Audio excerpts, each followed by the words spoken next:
No ar, Minuto da Unicidade, com o pastor Tony de Souza.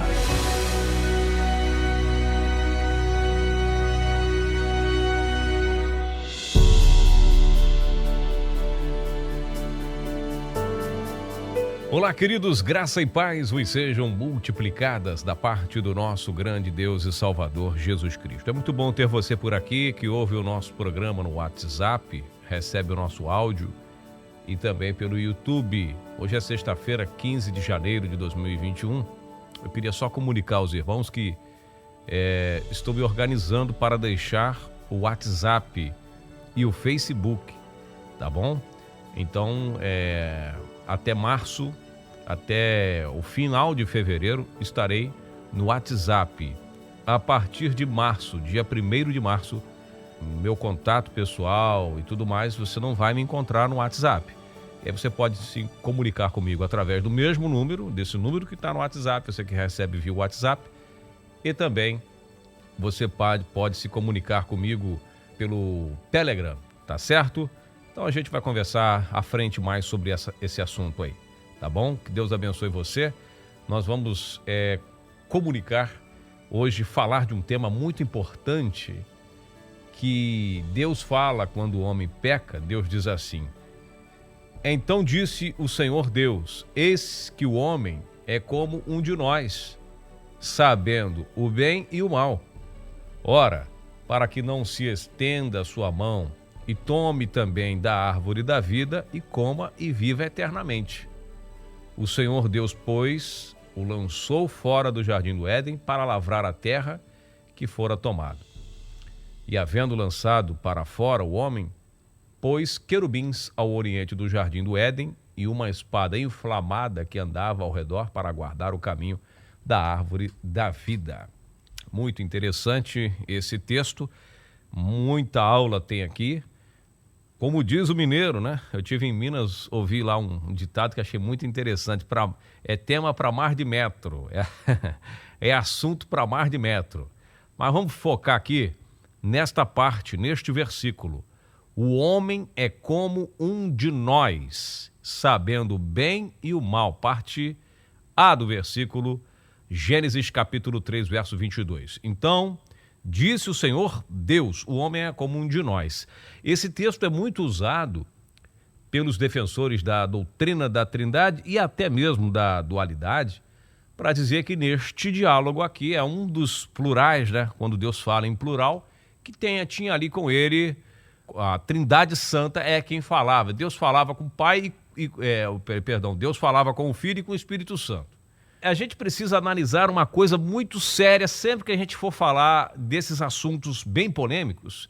Fica aqui uma orientação do apóstolo Paulo que dá a igreja de Coríntios, 1 Coríntios capítulo 4, verso 6, diz assim, ó: eu, irmãos, apliquei estas coisas por semelhança a mim e a Apolo, por amor de vós, para que em nós aprendais a não ir além do que está escrito, não vos se ensoberbecendo a favor de um contra o outro. Então Paulo diz, olha, eu apliquei essas coisas, eu estou ensinando essas coisas, eu e Apolo estamos ensinando isso, porque amamos vocês, para que vocês entendam que não devemos ir além do que está escrito. Então, não vos ensoberbecendo, né? Que aí quando o cara começa a navegar, a filosofar em cima de um assunto, aí surgem doutrinas meia sem pé e sem cabeça, como essa, de dizer que Deus estava ali, uma conversa entre três. Não diz o texto isso, gente. Como que vai falar que tem três aqui conversando, dialogando? Como que a gente vai fazer isso? Aí você me pergunta, então, pastor, como que a gente vai entender essas questões? Eu falo para você, muita oração, estudo. É que as pessoas querem perder tempo no Facebook, no WhatsApp, na internet, né? E aí não quer ter o trabalho de ler, de orar, de raciocinar, de buscar. Aí fica difícil. Então veja, eu vou aqui compartilhar. O tema é longo, tenho muita coisa para falar para você sobre esse assunto, mas infelizmente o tempo não dá. O que eu aconselho nesse caso aqui, quando Deus diz lá, Gênesis 3, 22, então disse o Senhor Deus, eis que o homem é como um de nós, sabendo o bem e o mal. Pronto, vou parar aqui, Agora, para entender isso, você precisa ler, no mínimo, atentamente, fazer o básico que você aprendeu lá no primário, na escola. Ler o texto. Você está me entendendo? Para você não ir além do que está escrito, leia o texto com uma lupa, o texto completo, de preferência a história toda. Procure identificar nesta história os personagens que estão envolvidos nesse enredo. Você vai fazer um dever de casa muito mais interessante do que você passar para o campo da teologia, da filosofia, buscar chifre em cabeça de cavalo. Se você se ater uma regra básica de português, interpretação do texto, com apoio aí das ferramentas teológicas, você pode até usar as ferramentas teológicas, mas eu recomendo você, prezado ouvinte do Minuto da Unicidade, ficar ligado no texto, porque não diz que tinha 2 falando, nem 3, está tudo aqui praticamente oculto, como diz no português, sujeito ali, né, os interlocutores estão nesta frase oculto. Então você tem que ler o texto, buscar, aqui tem um personagem, aqui tem outro, outro personagem aqui. Então, quais os personagens que nós encontramos aqui nessa história?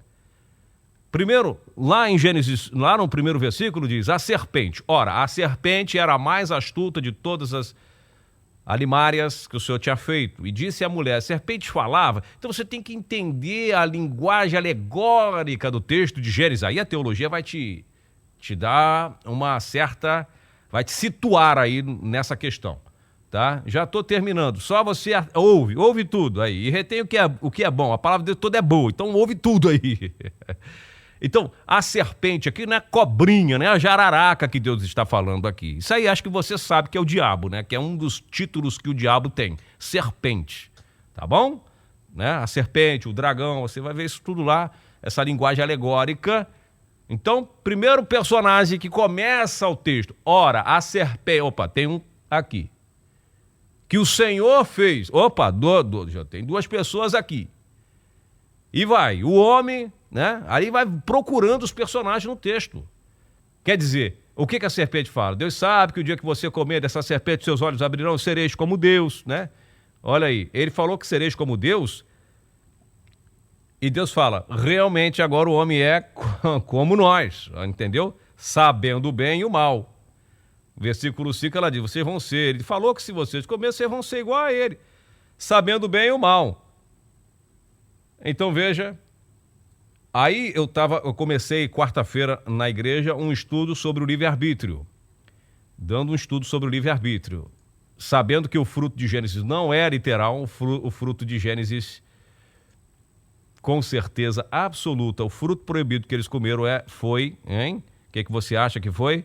O quê? O famoso livre-arbítrio. Eles usaram algo que estava sujeito, aí é outro tema, aí temos que estudar, aí meu amigo, nem filho de Deus tem ou não tem livre-arbítrio? A última, você que é de Campinas, procure-nos, porque a última aula, né? A gente vai resumir tudo para dar na última aula na próxima quarta-feira aqui na nossa igreja. Muito bom você participar desse tema, mas vamos concluir aqui. Então, Deus disse, realmente agora o homem é como um de nós. Nós quem? Quem estava aqui inserido no texto? Aqui você vai ver a serpente, você vai ver o Senhor, você vai ver aqui os querubins que ele põe lá para tomar conta, os anjos, os querubins, para botar o homem para fora do Éden, tudo, e aí tudo isso aí. Até o Éden há quem diga que seja alegórico. Então, vamos falar da serpente. O que diz lá a serpente? Preste bem atenção no que eu vou falar para você. Ezequiel 28, fala, traz todas as características da serpente. Tu eras querubins ungido para cobrir, te estabeleci no monte, né? Diz lá, Ezequiel 28, 14, e o verso 15. Perfeito eras nos teus caminhos, desde o dia em que foste criado. Perfeito. Foi criado perfeito. O querubim, muito bom. O melhor que tinha. Até que achou-se iniquidade em ti. Ezequiel 28, 15. Achou-se iniquidade em ti. Então, todos os seres celestiais, os anjos, aí até essa parte, né? Você sabe a história, não precisa perder aqui, né? A gente pula essa parte para ganhar tempo, que já está se estendendo muito bem aqui. Então, todos os anjos, né, segundo os teólogos, aí eu abro aspas, tinham o livre-arbítrio, foram feitos com o livre-arbítrio, mas depois da queda de Satanás, aí já alguns teólogos defendem essa tese, agora os anjos não têm livre-arbítrio, é complicado, né? Eles tinham antes, agora não têm. Mas assim diz a teologia, e aí você tem que estudar a matéria de angelologia, que vai falar acerca dos anjos, fazer um estudo profundo sobre isso aí. Mas o fato é que os anjos que ficaram, que não se rebelaram contra Deus, presenciaram toda essa história que aconteceu com Satanás, inclusive Miguel e tudo mais, os arcanjos botaram para fora lá e tudo mais, aquela história que você já sabe. E Deus pôs querubins ali na porta do Éden, tá? Isso eu estou fazendo uma análise do texto, não estou saindo do texto. Eu estou falando um pouco de como que era a serpente. Até que achou-se iniquidade, usou o livre-arbítrio lá em cima, fez o que queria, vamos dizer assim. E ele pagou um preço caro por ter usado o livre-arbítrio.